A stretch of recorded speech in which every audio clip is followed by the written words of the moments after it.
de Dios se ponen a trabajar de acuerdo a la voluntad de Dios, el diablo y sus demonios se ponen a trabajar para detenerlos.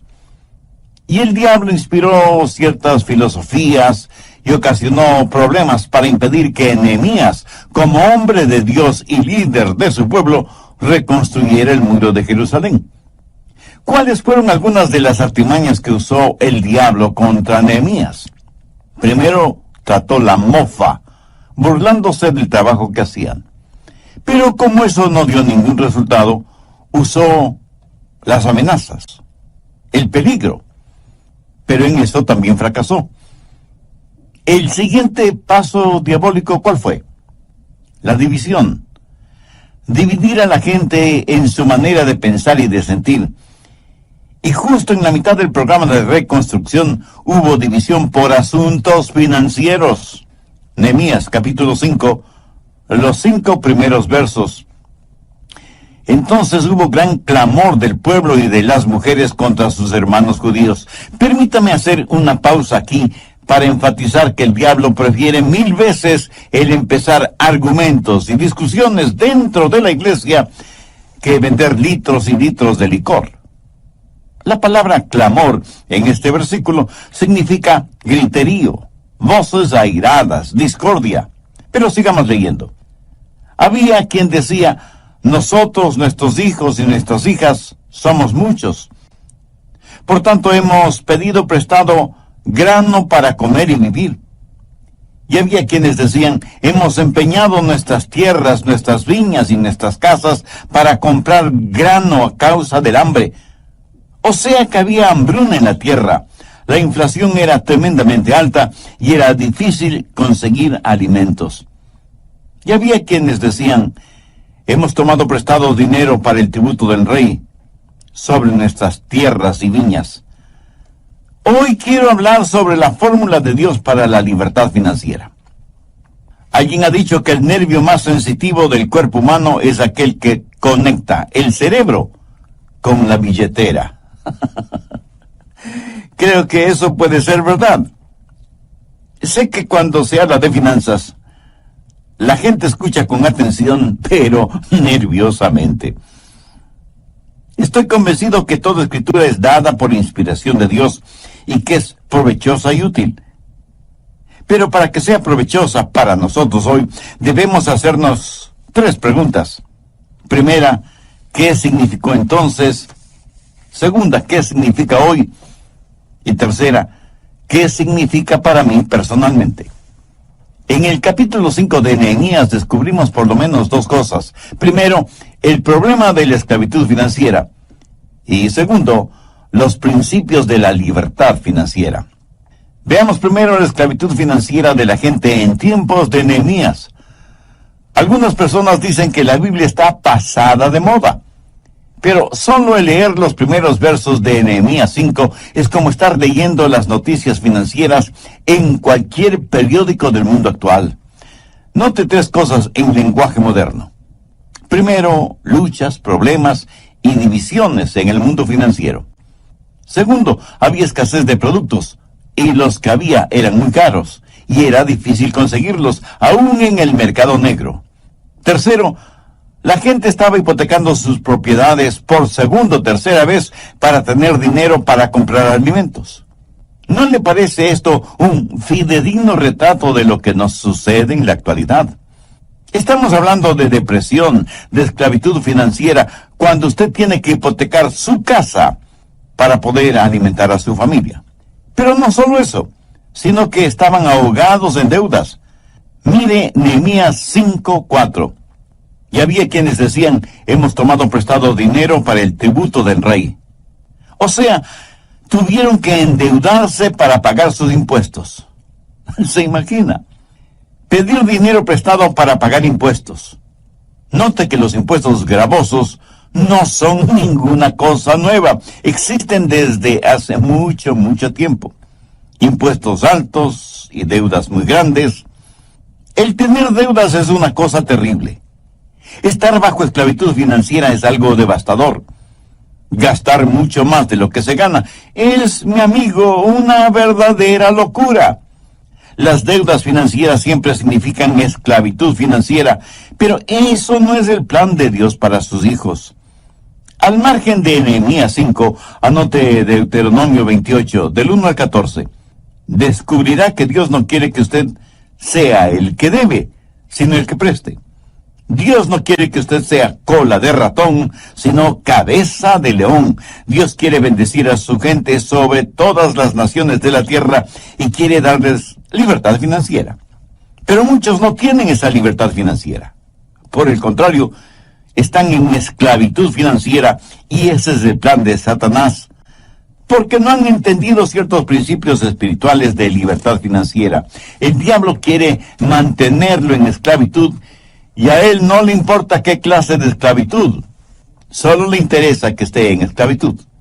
¿Está usted viviendo en esclavitud financiera? Escuche las 10 marcas de esclavitud financiera y vea si usted se identifica con alguna o algunas de ellas. Primero, cuando por falta de fondos adquiere a crédito los gastos diarios.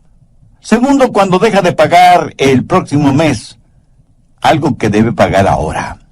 Tercero, cuando pide dinero prestado para pagar impuestos o la hipoteca.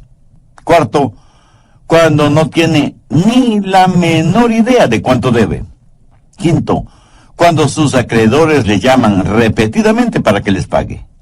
Sexto, cuando saca de sus ahorros para pagar cuentas actuales. Séptimo, cuando solicita un préstamo grande para pagar préstamos pequeños. Octavo, cuando usted y su cónyuge discuten acaloradamente sobre finanzas.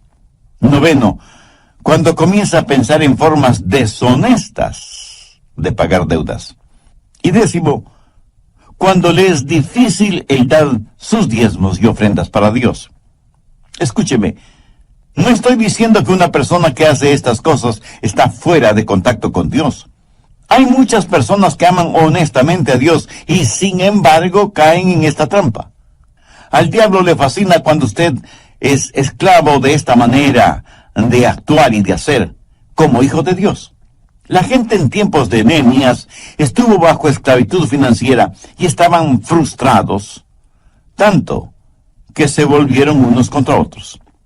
Estaban haciendo un trabajo para Dios de acuerdo a la voluntad y al plan de Dios. Sin embargo, había algunos en esclavitud financiera y se sintieron frustrados e irritados y se volvieron unos contra otros. Eso no fue parte del plan de Dios, pero esa era la manera en que el diablo trabajó, dividiendo a la gente de Dios, para que no hiciera lo que Dios les había dicho hacer. Ahora, debo aclarar que no solo la gente pobre puede estar en esclavitud financiera. La gente rica también puede estarlo. Leamos Nehemías 5, versos del 6 al 8. Y me enojé en gran manera cuando oí su clamor y estas palabras. Entonces lo medité y reprendí a los nobles y a los oficiales y les dije, exigís interés cada uno a vuestros hermanos. Y convoqué contra ellos una gran asamblea y les dije, nosotros según nuestras posibilidades rescatamos a nuestros hermanos judíos que habían sido vendidos a las naciones, y vosotros vendéis aún a vuestros hermanos, y serán vendidos a nosotros. Y callaron, pues no tuvieron que responder. Verá, en la ley de Moisés estaba escrito que ningún judío podía cobrar intereses a otros judíos. A un gentil sí, pero a un judío no. Eso lo establece claramente la ley. Pero estos judíos estaban quebrantando la ley y estaban cobrando enormes intereses a su propia gente y poniéndoles bajo esclavitud financiera. Y esto realmente disgustó enormemente al profeta de Dios. Por eso los reunió y les leyó la palabra de Dios y les dijo que dejaran de hacer aquello que iba en contra de la ley. Aquellos judíos ricos que estaban aprovechándose de la situación eran tan esclavos de las finanzas como los pobres a quienes explotaban. Escúcheme, el dinero es un maravilloso siervo mientras lo tenemos como siervo, pero es un amo insensible y exigente cuando permitimos que se convierta en nuestro amo. ¿Tiene usted más fe en el dinero y en las cosas materiales que en Dios? Si su respuesta es afirmativa, usted está en esclavitud financiera, y esa es la peor clase de esclavitud que puede experimentar un hombre o una mujer. Si usted quiere saber cuán rico es, sume todas las cosas que el dinero no puede comprar y que la muerte no puede destruir. Eso, mi amigo, eso es genuina y verdadera riqueza. Tiene ambiciones y metas en su vida que no están encuadradas dentro de la voluntad de Dios. Hay cosas que quiere hacer con su dinero, proyectos financieros, y que tendría vergüenza de invitar a Jesús a que sea parte de eso. Si es así, usted está en esclavitud financiera. ¿Tiene usted un ardiente deseo de poseer dinero y ser muy rico lo más rápidamente posible, sea como sea y caiga quien caiga? Si es así, mi amigo, usted está en esclavitud financiera. Compromete su ética y sus valores cristianos y fracasa en cumplir y honrar obligaciones morales. Si es así, usted está en esclavitud financiera. Me conmovió mucho la noticia de prensa acerca de un muy distinguido hombre de negocios que renunció a la presidencia de una importante institución por no creer y por lo tanto negarse a promocionar la construcción de un nuevo casino. Y di gracias a Dios por este hombre. Y aunque la institución tenía legalizados todos los papeles, o sea que estaba actuando dentro de los parámetros de la ley, este hombre tuvo firmes y fuertes convicciones espirituales, morales y éticas como para no querer ser parte de eso y prefirió renunciar. Por supuesto, le aceptaron la renuncia. Alguna gente muy pobre está en esclavitud financiera. Alguna gente muy rica está en esclavitud financiera. El diablo las tiene a todas. A los primeros los esclaviza por la falta de dinero y a los segundos los esclaviza por el exceso de dinero. Nehemías estaba realmente enojado con los judíos ricos y los nobles que estaban extorsionando a sus propios hermanos. Y en el verso 14 les llama la atención para que vean cómo él vivía. Nehemías no fue la clase de líder que dice, no hagan lo que yo hago, hagan lo que yo digo. Él fue la clase de líder que, como el apóstol Pablo, pudo decir, seguidme, porque yo sigo a Cristo. Veamos cómo vivió este gran líder, este gran hombre de Dios, Nehemías. Ya hay algunos principios que quiero que veamos juntos. Creo que son magníficos principios porque son principios para la libertad financiera. Y cada hijo de Dios debe estar financieramente libre, porque Pablo dice en Filipenses 4:19, mi Dios pues suplirá todo lo que os falte conforme a sus riquezas en gloria en Cristo Jesús. Bien, veamos primero el principio de prioridad. Nehemías 5, versos 14 y 15. También desde el día que me mandó el rey que fuese gobernador de ellos en la tierra de Judá, desde el año 20 del rey Artajerjes hasta el año 32, 12 años, ni yo ni mis hermanos comimos el pan del gobernador. Pero los primeros gobernadores que fueron antes de mí abrumaron al pueblo y tomaron de ellos por el pan y por el vino más de 40 siclos de plata. Y aun sus criados se enseñoreaban del pueblo. Pero yo no hice así a causa del temor de Dios.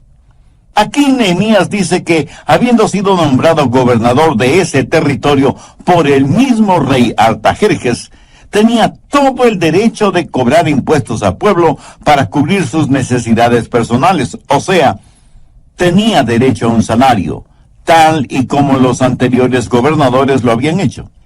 Pero note lo que Nehemías dijo.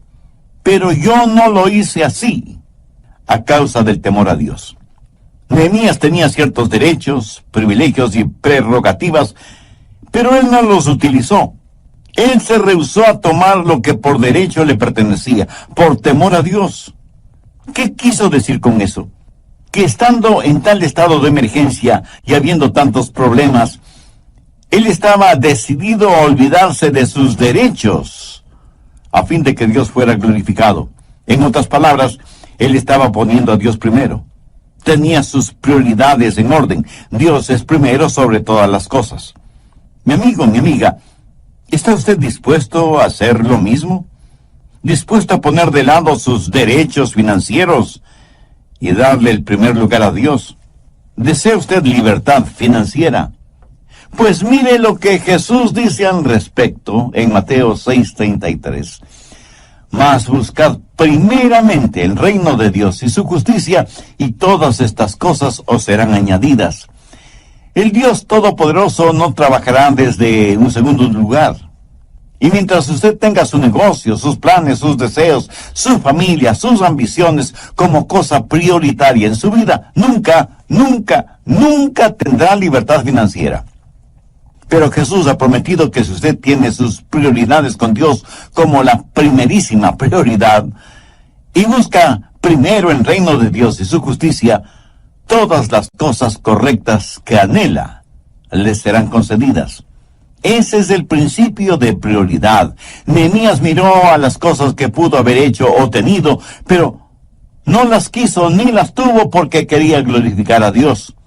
El temor de Dios, la voluntad de Dios, significó más para él que ninguna otra cosa. Si el dinero es su meta, si el dinero es su Dios, usted nunca tendrá libertad financiera.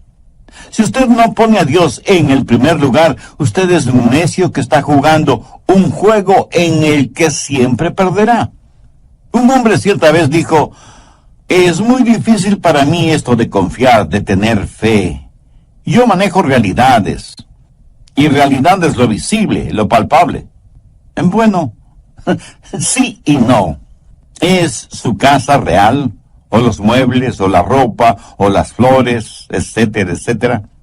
Son cosas reales en el sentido de que las vemos y están ahí, pero no son reales en el sentido de permanencia, porque no duran para siempre. Veamos 2 Corintios 4:18. No mirando nosotros las cosas que se ven, sino las que no se ven, pues las cosas que se ven son temporales, pero las que no se ven son eternas. La realidad no está en aquello que usted puede ver, palpar, gustar o sentir. La única realidad está en Dios.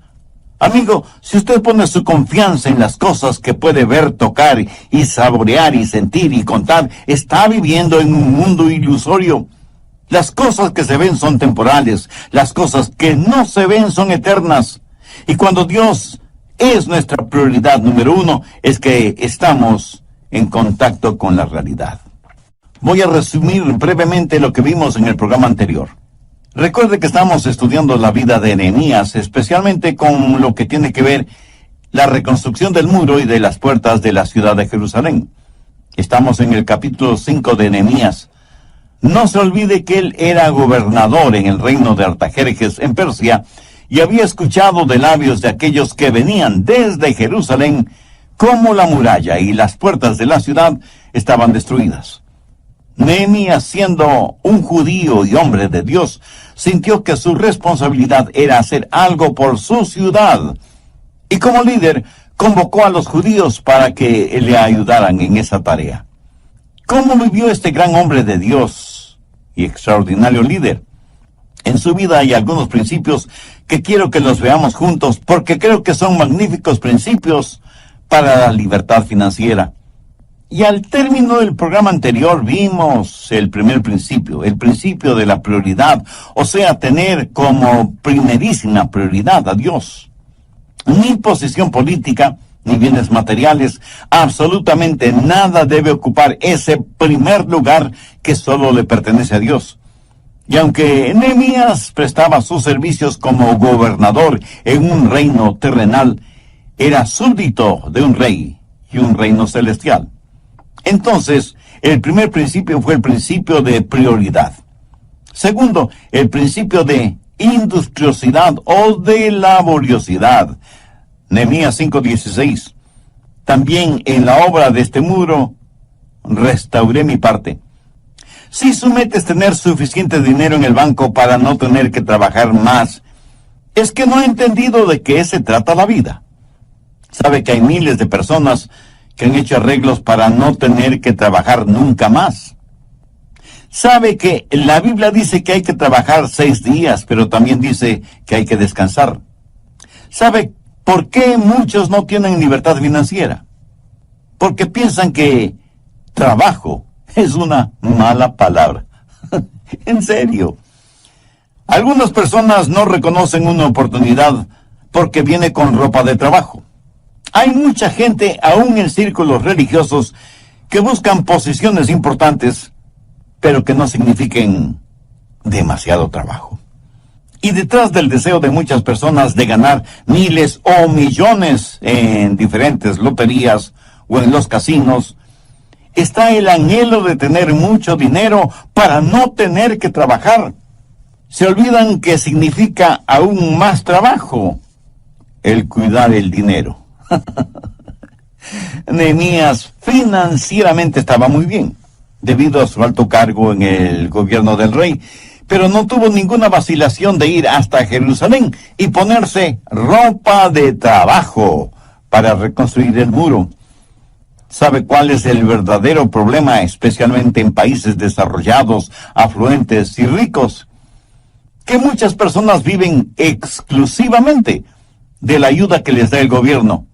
Y como reciben dinero sin trabajar, piensan que serían unos verdaderos tontos si buscaran trabajo, porque el gobierno dejaría de darles lo que les da. Al respecto, un notable estadista y economista internacional dijo sarcásticamente que en algunos países desarrollados sus gobiernos son los mayores promotores de la vagancia y el desánimo, porque sostienen a los vagos que no quieren trabajar y cargan con excesivos impuestos a aquellos que trabajan. Y para poder mantener a los primeros, tiene que meter la mano en los bolsillos de los segundos. Bueno, sin comentario alguno. En el nivel económico usted no puede legislar para que la gente tenga libertad financiera. Las leyes no pueden sencillamente decretar que se termine la pobreza, quitando a los ricos lo que tienen para dárselo a los pobres, porque a la larga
sucederá lo siguiente: los pobres llegarán a ser ricos y por supuesto los ricos llegarán a ser pobres.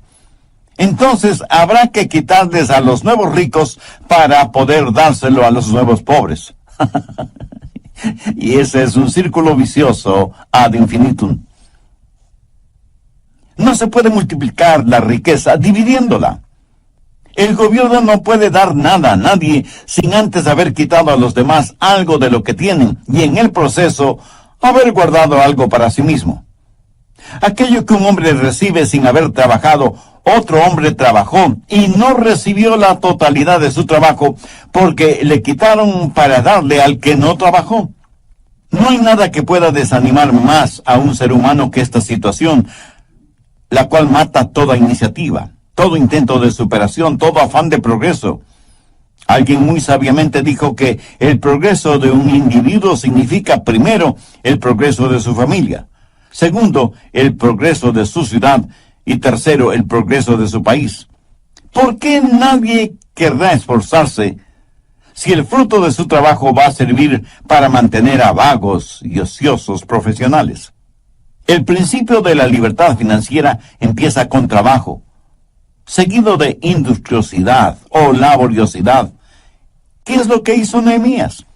Primero puso a Dios en primer lugar. Segundo, puso manos a la obra. No tuvo ningún temor de ponerse la ropa de trabajo y ensuciarse las manos.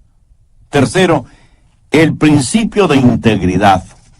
Nehemías 5:16. También en la obra de este muro restauré mi parte, y no compramos heredad. ¿Qué es lo que está diciendo Nehemías? Este era un tiempo de depresión económica, pero Nehemías tenía una muy importante cuenta bancaria. Aprovechando las circunstancias, él pudo haberse enriquecido muchísimo invirtiendo su dinero en bienes raíces, pero no lo hizo.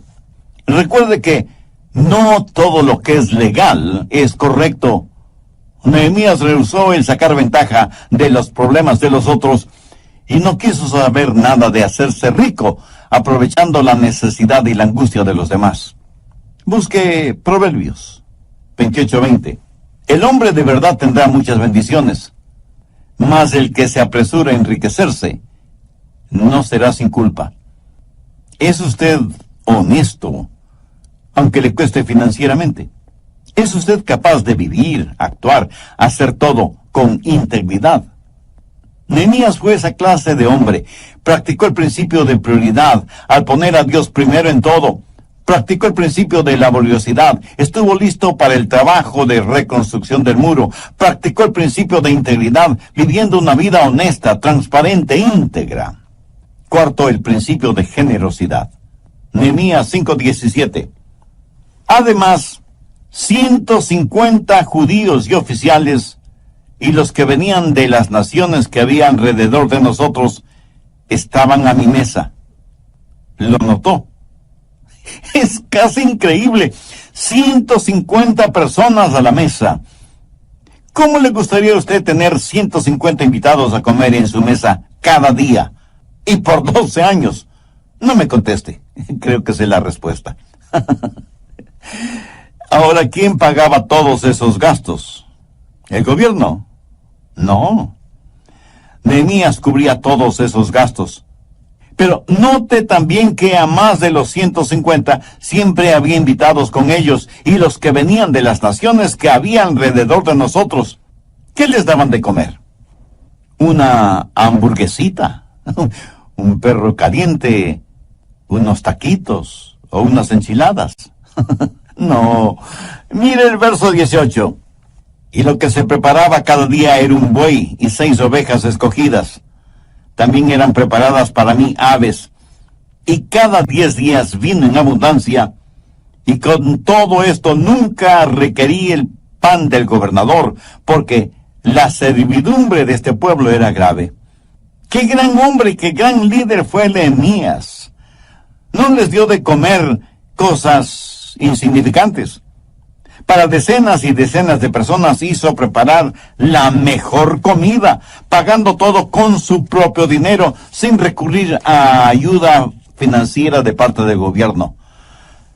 Obviamente, Nehemías debió haber sido un hombre muy rico. Pero el asunto importante es que él había aprendido lo que cientos de años después dijera el apóstol Pablo: más bienaventurado es dar que recibir. Y no faltará quien me pregunte: pastor, ¿de dónde sacó Nehemías tanta riqueza? La respuesta es simple, pero no simplista. Dios le dio esas riquezas.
Y seguro que Sos ocupaba el primer lugar.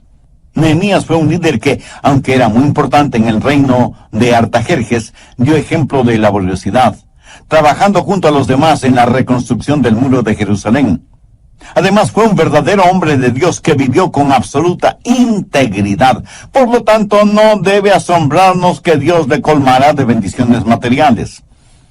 De alguna manera, Nehemías practicaba lo que el Señor Jesús diría siglos más tarde: dad y se os dará. Medida buena, apretada, remecida y rebosando, darán en vuestro regazo. ¿Sabe? Nadie puede dar más que Dios. Y Nehemías sabía eso. Y porque Dios fue generoso con él fue generoso con los demás. Busque 2 de Corintios 9:6. El que siembra escasamente, también se...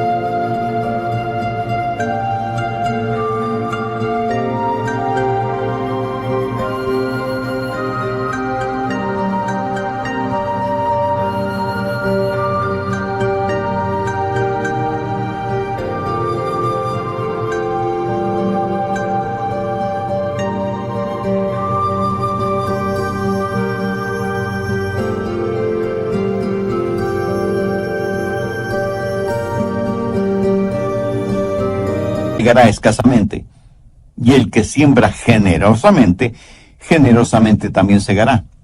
Si usted es agricultor y quiere solo una pequeña cosecha, sembrará muy pocas semillas, pero si quiere una gran cosecha, sembrará muchas semillas. Esta es una ley divina inmutable que se puede aplicar en todos los aspectos de nuestras vidas. Cosecharemos aquello que hemos sembrado, tanto en calidad como en cantidad. ¿Tiene interés en saber cómo dar? Bien, hablemos de generosidad. Voy a darle 7 principios de generosidad espiritual. Primero, Dios sabe nuestras necesidades. ¿Está de acuerdo con eso? Muy bien. Segundo, Dios hace provisión adecuada. Él sabe cuánto va a poner a nuestra disposición, porque como Él sabe todas las cosas, sabe exactamente qué y cuánto necesitamos. Tercero, Dios se complace en dejarnos saber lo que Él quiere que hagamos. Hay alguien que piensa que Dios nos dice que debemos hacer su voluntad, pero rehúsa en revelarnos cuál es su voluntad. Dios sabe cuál es la necesidad y cuánto de esa necesidad la va a solucionar por nuestro intermedio. Cuarto, Dios nos capacita en forma suficiente para que podamos hacer lo que Él nos guía para que hagamos. Nos pedirá Dios que hagamos algo que no podemos hacer. Por ejemplo, ¿cree usted que Dios me pediría que salte sobre un edificio de 10 pisos cuando Él sabe que no me ha dado la habilidad atlética como para saltar ni siquiera una valla de 1 metro de altura? Escuche, cualquier cosa que Dios me pide que haga, Él me dará la habilidad y la capacidad para hacerla. En cualquier labor o responsabilidad, Dios me mostrará cuál es la parte que Él quiere que yo haga, y Él mismo me capacitará para que yo pueda realizarla. Quinto, Dios nos pide que demos de aquello que Él nos ha dado. Cuando doy de los ilimitados recursos de Dios, en vez de dar de mis muy limitadas finanzas, todo lo que tengo que hacer es saber que Dios quiere que lo haga. Si Dios me dice, Adrián, quiero que des $10,000 a determinada organización cristiana, yo probablemente tragaré saliva 10,000 veces, pero le puedo asegurar lo siguiente: si Dios me dice que done $10,000, Él tendrá que dármelos para cumplir ese propósito, y Él me los dará, si es que soy un cristiano que vivo en el Espíritu y camino en integridad. Sexto, dar generosamente requiere el poder de Dios. Usted no puede hablar de este tema con los no creyentes. A veces es difícil hablar de esto hasta con los creyentes, se lo aseguro. El dar generosamente solo es posible cuando dejamos que la presencia y el poder de Dios estén presentes. Cuando una persona dice, bueno, veamos, tengo que pagar el arriendo, el agua, la luz, el teléfono, la pensión de los muchachos, las compras semanales, pagar algo de las cuentas que debemos, pues casi no me queda nada para darle a Dios. Mi amigo, mi amiga, ¿qué de espiritual tiene una actitud así? Creo que hasta los ateos podrían ser más generosos.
Esta clase de generosidad espiritual solo es posible cuando nos humillamos delante de Dios y le preguntamos qué es lo que Él quiere que nosotros hagamos. Y cuando Dios revele eso en nuestro corazón, le agradecemos porque Él nos capacitará para hacerlo. La verdadera generosidad siempre glorificará a Dios y hará que el creyente crezca. Yo creo que esa fue la clase de generosidad que Nehemías practicó. ¿Por qué? Porque él estuvo en contacto con Dios día tras día.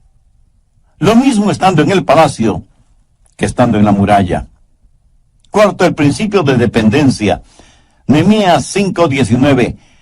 Acuérdate de mí para bien, Dios mío, y de todo lo que hice por este pueblo. ¿Cree usted que Dios se olvida de su generosidad? De ninguna manera.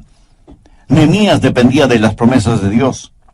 Para su recompensa, él no estaba confiando en ningún hombre, dependía de Dios para sus necesidades y porque había puesto a Dios como prioridad número 1 en su vida.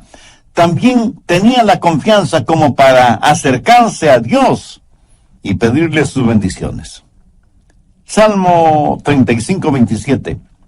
Canten y alégrense los que están a favor de mi justa causa, y digan siempre, sea exaltado Jehová, que ama la paz de su siervo. Este es un versículo maravilloso. Dios debe por siempre ser exaltado y magnificado, porque Él se alegra y se goza en la prosperidad de sus siervos. Si usted es una persona honestamente próspera, Dios siente satisfacción por su prosperidad. Dios no quiere que usted viva en esclavitud financiera. Él quiere liberarlo de esa esclavitud.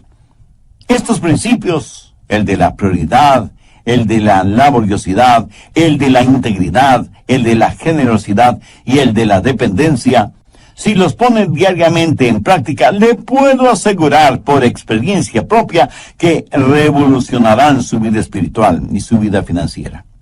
Si usted aún no es un hijo o una hija de Dios, sabe que puede hacer esa decisión ahora mismo. Le invito a hacer una sencilla oración como la siguiente.